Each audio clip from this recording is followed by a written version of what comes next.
Hey guys, so WWE SummerSlam 2016 just happened, and I'm here to recap it and give my thoughts on it. So without any further ado, let's break down SummerSlam 2016. The action started on the kickoff show with American Alpha, the Usos, and the Hype Bros taking on Vaudevillains, Breezango, and the Ascension.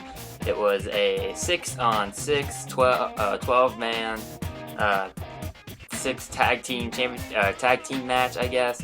Fun match to watch overall. It was on the kickoff show, so expectations weren't really that high, but it was entertaining regardless. And in the end, the team of American Alpha, the Usos, and the Hype Bros got the win after American Alpha looked like they were going to score the pinfall, but one of the Usos tagged in and got the pin. So this definitely sets up a future rivalry between these two teams, perhaps every team in the division, with SmackDown introducing its own tag team titles in the future. I think Daniel Bryan said that on Talking Smack that they're going to bring in a new tag team championships and I think a women's title too. So this definitely plants the seeds for that, and I guess the tournament that they're going to have to set up these new tag team champs. After that, it was the Dudley Boys versus a team of Sami Zayn and Neville. The match itself was okay. I really felt like WWE missed out on capitalizing on Sami Zayn. He had all that momentum from winning his rivalry with Kevin Owens at Battleground, and they just squandered it in the build to SummerSlam, so he was relegated to the kickoff show in a tag team match. In the end, Zayn and Neville got the win. Dudley Boys continue to have miscommunication problems throughout the match, and it cost them. And I guess WWE is going to consider breaking them up with Bubba Ray and Devon going their own separate ways. I guess that's okay. I don't know. I'd really like to see WWE use the Dudleys as like a legit tag team in the tag team division, but it doesn't look like that. They haven't been used that way since they first re-debuted back in WWE last year. So as for now, it looks like Bubba Ray and Devon are going to part ways going forward. After that, it was round 1 of the best of 7 series with Sheamus taking on Cesaro. This was easily the best match on the kickoff show in my opinion. Hard hitting, fun to watch, very entertaining. Cesaro got the big swing in, but it didn't matter because Sheamus ended up winning the match. Really good, really fun to watch. And this is just round 1, so there's 6 more matches. Because this is WWE, so it's obviously going to go to all 7 matches, I think. But it was a lot of fun, and this is just a sign of things to come. Count me in. I can't wait to see the next 6 bouts. As I said, Sheamus was your winner. And then the main SummerSlam card kicked off with Enzo and Cass taking on Jericho, the team of Jericho and Kevin Owens. Fun match. Enzo and Cass cut a great promo before the match started, and it really got the Brooklyn crowd into it, considering that those two are the hometown heroes. But Jericho and Kevin Owens were very entertaining as the heels. I like them as a tag team. I hope they stay a tag team for a while and perhaps maybe get around with the belts. Kevin Owens in this match proving why he is the best, most entertaining heel in WWE today. Just very entertaining, funny, and good at being a bad guy. He's so good that the crowd loves him. You can't ask for a better bad guy than that. And they got the win. Kevin Owens looked like he was going to set up Enzo for the pop-up powerbomb. They just ended up throwing him over his head into a code breaker by Jericho and a 6 spot to end the match. Jericho and Owens get the win over Enzo and Cass in their own backyard. Fun match, great way to kick off the show. After that, it was the Women's Championship match with Charlotte taking on Sasha Banks, the reigning Women's Champ, after her pretty heartwarming victory on Monday Night Raw a couple weeks ago in which she captured the title. I expected her to be a lock to retain tonight. The match itself was really good. I thought their match on Raw was better, but this one was really good as well. And in the end, Charlotte reverses the Banks statement into a pin and regains the belt. I was shocked by that, stunned, could not believe it. I think the crowd in Brooklyn was shocked by it too, because I did not think Sasha was going to lose the belt this soon after like a 3-week reign. But yeah, WWE put the belt back on Charlotte, and she is now the women's champ. So I don't know how this rivalry is going to continue. I'm assuming there's going to be a rematch between Sasha and Charlotte, but yeah, I was just shocked that they put the belt back on Charlotte so fast.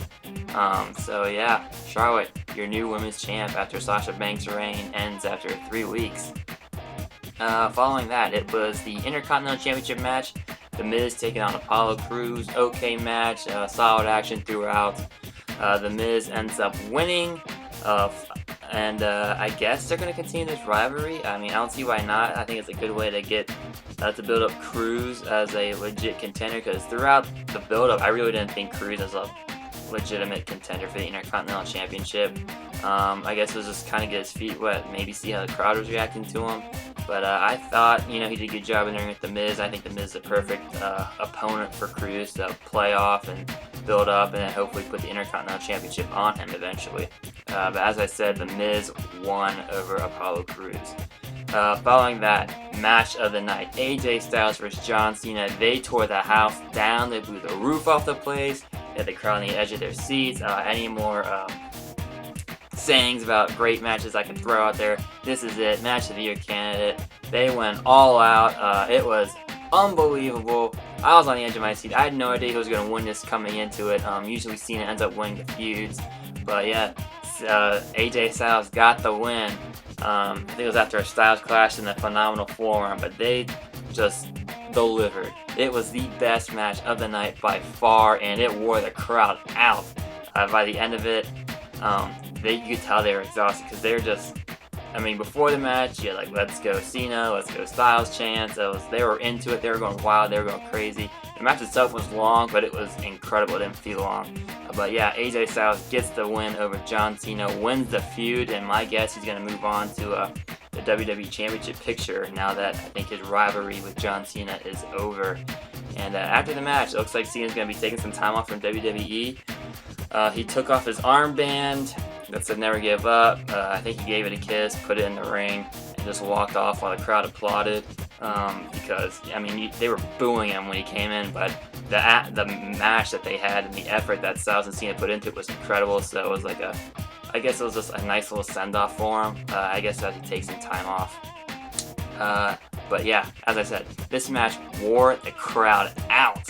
They were exhausted, and they were pretty much quiet for the rest of the show, except for a few moments. The next match after that, it was New Day taking on The Club as they were defending their tag team championships against The Club. And there's a really stupid segment, I thought, with Jon Stewart. He did not need to be in it. It was not funny at all. He was taking the place of Big E, since Big E is out with ring post-itis thanks to The Club. He just did not need to be in the match.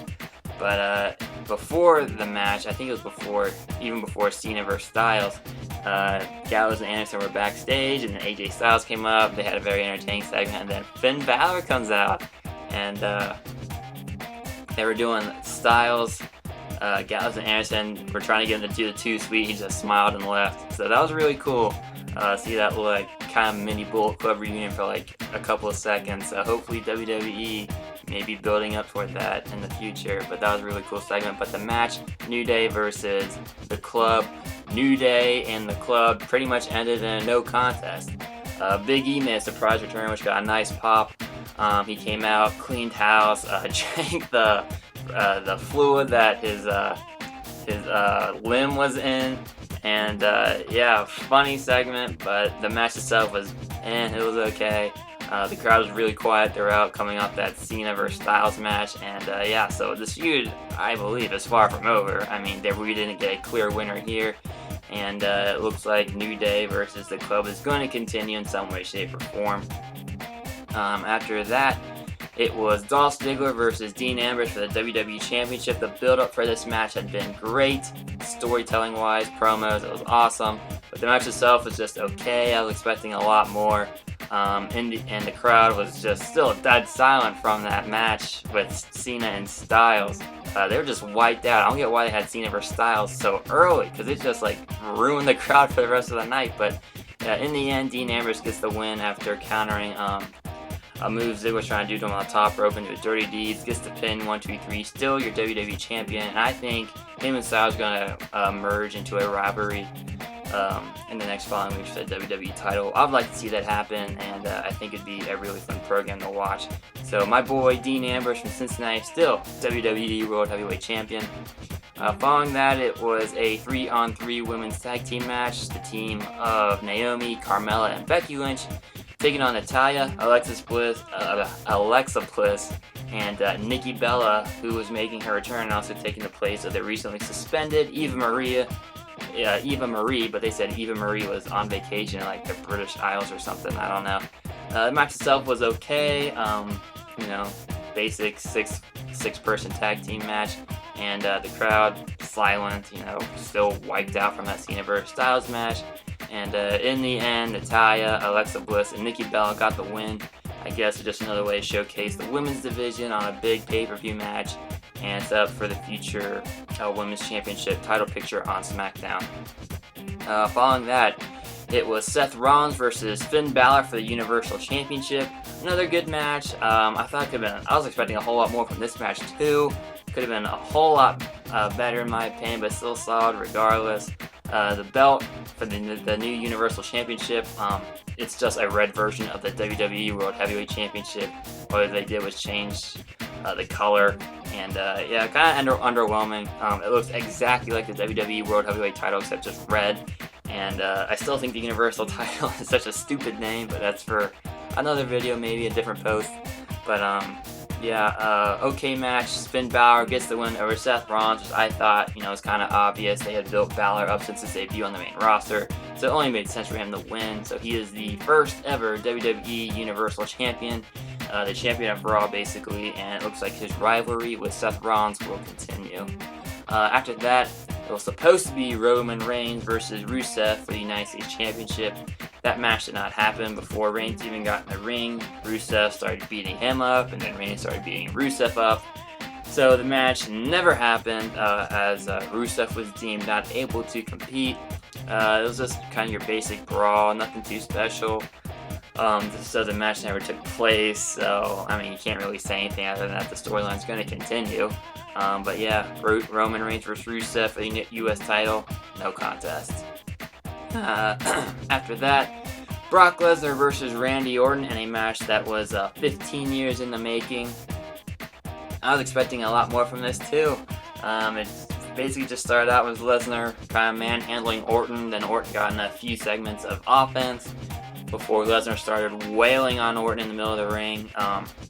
He hit him with an elbow or something that cut Orton's head wide open. He was gushing blood everywhere, the most blood I've seen in WWE since they pretty much outlawed blood. This was like a legitimate hit in the head. Orton was just gushing blood everywhere. They stopped the match. They deemed Lesnar winner by TKO. I don't know if that's how it was supposed to end, or they just called an audible since I guess they couldn't get Orton's head to stop bleeding because they had the doctors in there trying to do stuff. But I guess the doctor told the ref that they could not get his head to stop. It might need staples or stitches or something. So they stopped the match, and then Lesnar continued to beat down on Orton. Then Shane McMahon gets in the ring to try and stop him. Lesnar gives Orton an F5. Shane McMahon comes to the ring to try and get Lesnar to stop wailing on Orton. Lesnar gives Shane an F5 and then leaves with Paul Heyman, and that's how the show ended. Very anticlimactic, and the show peaked. It was like a solid build, and then it peaked with Cena vs. Styles match of the night, and then it was just nothing. Plateau, silent crowd. It could have been a whole lot better. I was expecting a lot more from the SummerSlam pay-per-view, especially after shows like Money in the Bank and Battleground. They delivered miles ahead of SummerSlam. Two great pay-per-views, and then SummerSlam, the biggest pay-per-view of the summer. Didn't really live up to the expectations in my opinion, but so if you're going to watch this pay-per-view, just watch it for Cena vs. Styles, because that was by far the match of the night and a great way to end their feud. And yeah, that's all I got for you. That was SummerSlam 2016 in a nutshell. If you like this video, feel free to give it a like, leave a comment, and subscribe to the channel by clicking that button on screen or by going down below and click subscribe that way. Make sure you give me a follow on Twitter at Cincy Fan Zone. I live tweet during various sporting events and WWE pay-per-views. And it's also the easiest and fastest way to get updates on my website, cincyfanzone.blogspot.com. Check it out. I write weekly blog posts for it. I post pictures, autographs, bobblehead, and every video on my YouTube channel is over there as well. You can check it out by clicking the button on screen or going down to the description below and clicking the link in that. And as always, guys, thanks for watching.